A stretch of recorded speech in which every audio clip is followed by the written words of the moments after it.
नमस्कार साथियों, स्वागत है आपका अपने YouTube channel yes study by Bhanu sir पर। साथियों, हम पढ़ रहे हैं कला एवं संस्कृति और कला संस्कृति में हम देख रहे हैं लोक देवता। लोक देवताओं के बारे में मैंने आपको बताया कि पंचपीर थे। पंचपीर उन्हें क्यों कहा गया? पंचपीर इसलिए कहा गया या पीर इसलिए कहा गया क्योंकि उनकी पूजा हिंदू धर्म के लोगों के साथ साथ मुस्लिम धर्म के लोग भी करते थे। 5 पंचपीर थे मैंने बताया। रामदेव जी, तंवर पाबूजी राठौड़, गोगाजी चौहान, नेहाजी मांगलिया और हड़बूजी सांकला। पांचों के बारे में हम पढ़ चुके हैं, विस्तार से हम पढ़ चुके।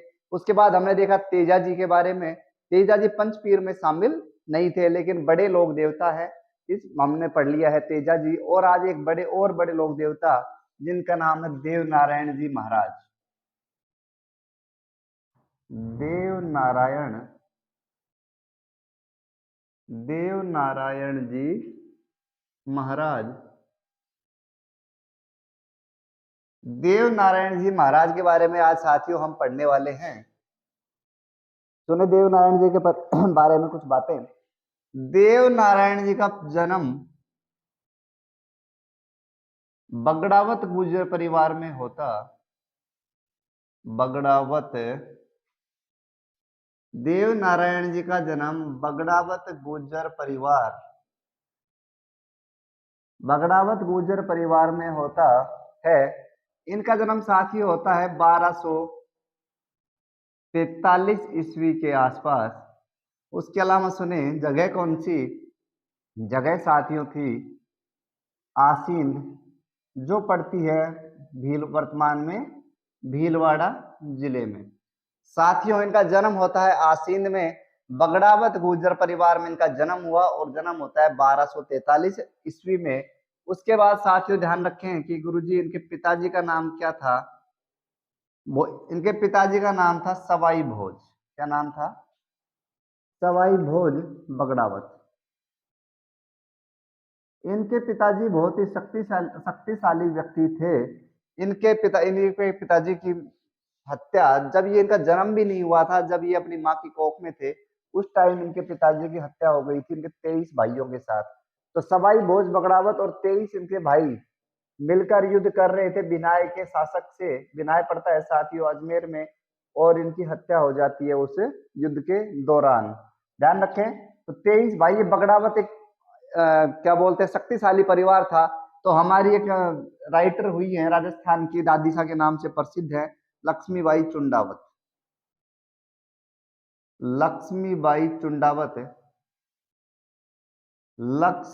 चुंडावत ने किताब लिखी है जिसका नाम है बगड़ावत, जो इन्हीं के ऊपर लिखी गई है साथियों। ध्यान रखें, तो 24 भाई थे ये, इन पर किताब लिखी है लक्ष्मीबाई चुंडावत ने, बगड़ावत किताब। उसके बाद साथियों बात करें कि गुरुजी इनकी माता जी का नाम क्या है, तो माता जी की साथियों हम बात करें, माता जी का इनकी का नाम था सेडू। सेडू इनकी माता जी का नाम था। और साथियों बात करेंगे, इनकी माता, जब इनके पिता की हत्या हो जाती है तो अपने बेटे देव नारायण को बचाने के लिए वो अपने पीहर चली जाती है, और उनका पीहर पड़ता है साथियों मालवा में, या कह दे देव नारायण जी को अपने ननिहाल लेकर चली जाती है इनकी माता जी। वहीं बड़े होते हैं, पलते हैं देव नारायण जी, और इनकी वही शादी हो जाती है। इनकी पत्नी का नाम क्या था साथियों? तो पत्नी का नाम था पीपल दे। पीपल दे, इनकी पत्नी का नाम था पीपल दे। और पीपल दे किसकी बेटी थी? तो साथियों ध्यान रखें, धार के एक राजा थे जिनका नाम था जय सिंह देव।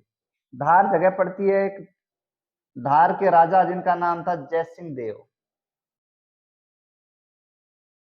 जय सिंह देव की पुत्री थी पीपल दे, और पीपल दे से शादी हो जाती है महाराज देव नारायण जी की। साथियों ये थी देव नारायण जी की बेसिक बातें। उसके बाद हम बात करेंगे गुरुजी इनका मेला कब भरता है। तो इनका मेला साथियों साल में 2 बार भरता है। एक भरता है भाद्रपद शुक्ल पंचमी, भाद्रपद शुक्ल पंचमी। उसके अलावा साथियों बात करें, एक इनका भरता है माघ शुक्ल सप्तमी। माघ का जो महीना आता है, माघ पक्ष वही शुक्ल पक्ष, और तिथि होती है साथियों सप्तमी। तो साल में 2 बार इनका मेला लगता है, एक बार भाद्रपद के महीने में, एक बार माघ के महीने में। उसके बाद साथियों और बात करें इनके बारे में, एक बार थोड़ा सा ये देख लें। जन्म होता है बगड़ावत गुर्जर परिवार में, 24 भाई होते हैं। 1243 के आसपास होता है, आसीन भीलवाड़ा में जन्म होता है। पिता का नाम सवाई भोज था, बहुत ही शक्तिशाली शासक थे। 23 भाइयों के साथ बिनाई के अजमेर, बिनाई जो अजमेर में पड़ता है उसके शासक के साथ लड़ते हुए मारे जाते हैं। लक्ष्मीबाई चुंडावत इनके ऊपर एक किताब लिखी है, इस किताब का नाम होता है बगड़ावत। माता का नाम सेठू था जो मालवा की थी, और जब ये अपने बेटे, इनके पिता की हत्या हो जाती है तो बेटे की रक्षा के लिए अपने मालवा चली जाती है, पीहर चली जाती है। वहीं इनकी शादी होती है देवनारायण महाराज की पीपल दे नाम की महिला से, जो धार के राजा जयसिंह देव की पुत्री थी। साथियों आगे बढ़ते हैं अभी देवनारायण जी महाराज के बारे में। इनका साल में 2 बार मेला लगता है साथियों। एक बार लगता है भाद्रपद के शुक्ल पक्ष की पंचमी को, और दूसरा मेला लगता है इनका माघ महीने में शुक्ल पक्ष की सप्तमी को। तो मेला मैंने बता दिया 2 बार लगता है साथियों। भाद्रपद की तिथि कौन सी साथियों? शुक्ल पक्ष की पंचमी तिथि को इनका मेला भरता है। उसके अलावा साथियों बात करें माघ शुक्ल पक्ष सप्तमी, साल में कितने बार? 2 बार साथियों। उसके बाद हम साथियों बात करने वाले हैं कि इनको क्या क्या क्या और कहा जाता है। तो साथियों ध्यान रखें, इन्हें साथियों कहा जाता है विष्णु का अवतार। किसका अवतार साथियों? इनको हम बोल देंगे किसका अवतार? विष्णु का अवतार। रामदेव जी भी हमने पढ़े हैं, वो भी भगवान विष्णु के ही अवतार माने जाते हैं, और उनके साथ देव नारायण जी भी किसके अवतार माने जाते हैं? विष्णु के अवतार। कहा जाता है कि उस टाइम पढ़े लिखे इंसान थे, एमबीबीएस कर लेते हैं, डॉक्टर बन जाते हैं, इस कारण से इन्हें क्या कहा जाता है? औषधियों वाला देवता। साथ ही ध्यान रखें, औषधियों वाला देवता किस शासक को कहा जाता है? तो साथी किस महाराज को या किस लोक देवता को कहा जाता है? तो देव नारायण जी को। उसके बाद बात करें साथियों, इनके जो मंदिर में है वो नीम की पत्तियां चढ़ाई जाती है। नीम की, इनकी जो मंदिर में है वो नीम की पत्तियां चढ़ाई जाती है, क्योंकि ये जो भी दवाई देते थे वो नीम की पत्तियों से ही बनाते थे और दवाई बनाते थे, इस कारण से इन्हें औषधियों वाला देवता भी कहा जाता है साथियों। उसके अलावा और बात करें, जो इनके मंदिर होते हैं, मंदिर के अंदर मूर्ति नहीं होती है। इनके मंदिर में मूर्ति नहीं होती है, ईंटों की पूजा की जाती, ईंटों की पूजा की जाती है भगवान देव नारायण के मंदिर में।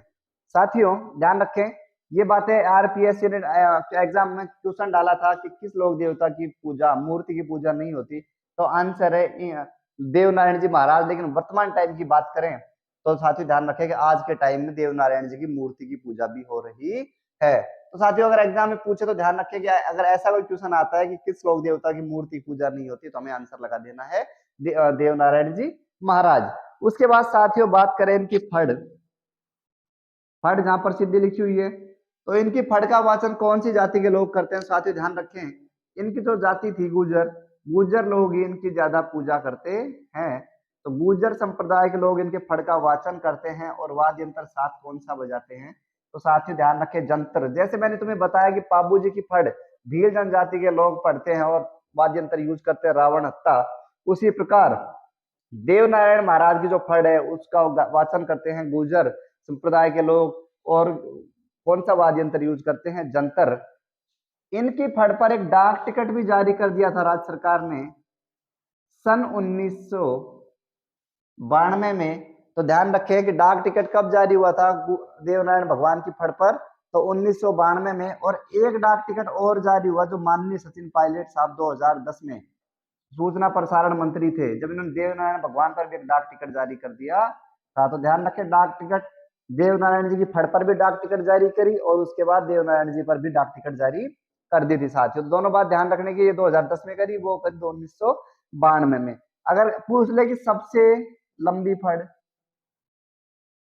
सबसे लंबी फड़ किस लोक देवता की है? तो ध्यान रखें देवनारायण जी।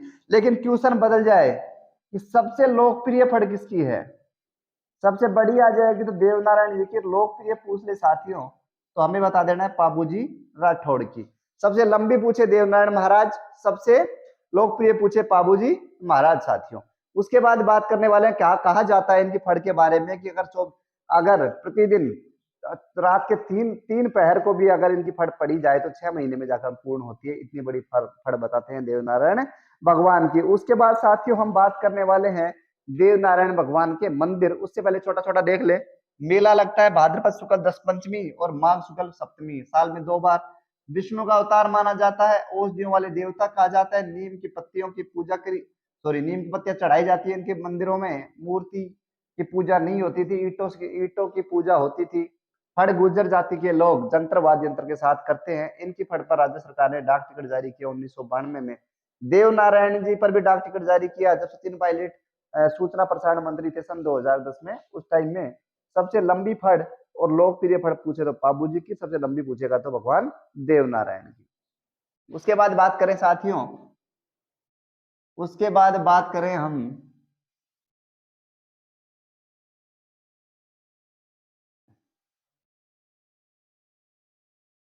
उसके बाद बात करेंगे इनके मंदिरों की।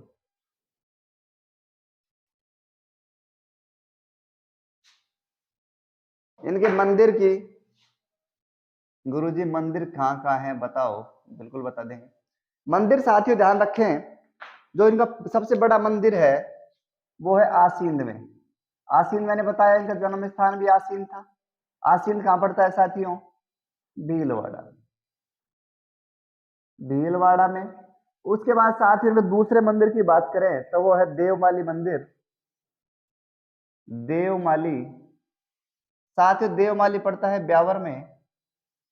उसके बाद बात करें देवडूंगरी, देवडूंगरी, देवडूंगरी मंदिर साथियों पड़ता है कहाँ? तो साथियों ध्यान रखें देवडूंगरी पड़ता है चित्तौड़ में। कहाँ पड़ता है? चित्तौड़ में। और उसके बाद बात करें इनका मंदिर एक और है देवधाम, देव के नाम से ज्यादा है, ध्यान रखें। देवनारायण जी का देवधाम ये पड़ता है साथियों टोंक जोधपुरी, अपन ने सुना होगा। जोधपुर ये जगह है टोंक में और उसके पास पड़ता है देवधाम। जो देवडूंगरी मंदिर है कहा जाता है इसका निर्माण करवाते हैं राणा सांगा, जो कि मेवाड़ के शासक थे। तो राणा सांगा भी देवनारायण भगवान के मानने वाले थे साथियों। तो साथियों ये जानकारियां थी भगवान देव नारायण की। अब हम देखते हैं कोई और लोक देवता। साथियों 5 पंचपीर पढ़े, उसके बाद 2 बड़े लोक देवता हमने पढ़ लिए हैं। कौन कौन से? तेजाजी महाराज और देवनारायण जी महाराज। साथियों अब जो पढ़ने वाले हैं उनकी वो जानकारी ज्यादा नहीं है, फिर भी पढ़ना थोड़ा सा जरूरी है। साथियों अब हम पढ़ेंगे देव बाबा। देव बाबा, देव बाबा बारे में देखो थोड़ा सा। इनका मंदिर कहाँ है? मंदिर साथियों इनका पड़ता है भरतपुर के अंदर एक जगह पड़ती है नंगला जहाज। तो ध्यान रखें इनका मंदिर कहाँ है? नंगला जहाज में। नंगला जहाज में इनका मंदिर है। उसके अलावा साथियों हम देखें कि इनका जो मेला है, इनका जो मेला है साल में कितनी बार भरता है साथियों? तो साल में भरता है 2 बार। एक बार भरता है भाद्रपद महीने में, भाद्रपद महीने की या भाद्रपद शुक्ल पंचमी, भाद्रपद शुक्ल पंचमी। और दूसरा भरता है साथियों चैत्र, चैत्र के शुक्ल पक्ष की चैत्र शुक्ल पंचमी। साथियों ध्यान रखें साल में 2 बार भरता है चैत्र, भाद्रपद शुक्ल पंचमी और चैत्र शुक्ल पंचमी। गुरुजी भाद्रपद शुक्ल पंचमी सुना होगा तो कुछ दिमाग में आ रहा है क्या साथियों? नहीं आ रहा होगा। और चैत्र शुक्ल पंचमी सुना है तो दिमाग में कुछ आ रहा है क्या? नहीं गुरुजी नहीं आ रहा है। तो ध्यान रखें जो भाद्रपद शुक्ल पंचमी है उस दिन होता है ऋषि पंचमी। ऋषि पंचमी का त्योहार मनाया जाता है। और चैत्र शुक्ल को साथियों ध्यान रखें, ऋषि पंचमी भाद्रपद शुक्ल पंचमी और चैत्र को शुक्ल पंचमी को होता है गुलाबी गणगौर। अब साथियों तुम्हारे लिए कमेंट में क्वेश्चन है गुलाबी गणगौर कहाँ की प्रसिद्ध है, ये मुझे कमेंट करके आप लोग बता देंगे। उसके बाद साथियों देव बाबा का मंदिर है नंगला जहाज भरतपुर में। मेला लगता है साल में 2 बार, भाद्रपद शुक्ल पंचमी और चैत्र शुक्ल पंचमी। उसके बाद साथियों बात करें कि भाई देवनारायण बाबा ज्यादा पढ़ाई कर लिए थे इसलिए औषधियों के देवता हो गए थे। और उसके अलावा बात करें कि इन्होंने थोड़ी कम पढ़ाई करी तो इनको क्या कह दिया साथियों, इन्होंने क्या किया कि एमबीबीएस में सिलेक्शन नहीं हुआ और वेटनरी कर ली तो इनको कह दिया हमने क्या? पशु चिकित्सक। क्या बोलेंगे साथियों? पशु चिकित्सक।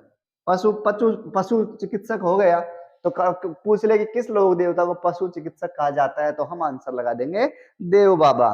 ध्यान रखें, कहा जाता है अगर इनको खुश करना है, अगर इनको खुश करना है तो 7 गाय चराने वाले या 7 ग्वाले जो गाय चराते हैं, 7 जो गाय चराने वाले हैं ग्वाले, उनको भोजन करवा दो, उनको भोजन करवा दो तो ये बाबा खुश हो जाते हैं, देव बाबा। तो ये थी कुछ देव बाबा के बारे में बातें। मंदिर है साथियों नंगला झाज भरतपुर में। मेला लगता है भाद्रपद शुक्ल पंचमी जिस दिन होती है ऋषि पंचमी, और चैत्र शुक्ल पंचमी जिस दिन होती है गुलाबी गणगौर। तो साथियों ध्यान रखें, इन्हें पशु चिकित्सक भी कहा जाता था। और 7 गायों को चराने वाला, अगर गाय चराने वाले 7 लोगों को खाना खिला दिया जाता है तो देव बाबा खुश हो जाते हैं। तो साथियों ये था आज का सेशन। अगर वीडियो आपको अच्छा लगा है, जानकारी अच्छी लगी है, तो वीडियो को लाइक कर ले, शेयर करें और कमेंट करें, और दोस्तों के साथ चैनल को शेयर करें और सब्सक्राइब करवाएं। Thank you.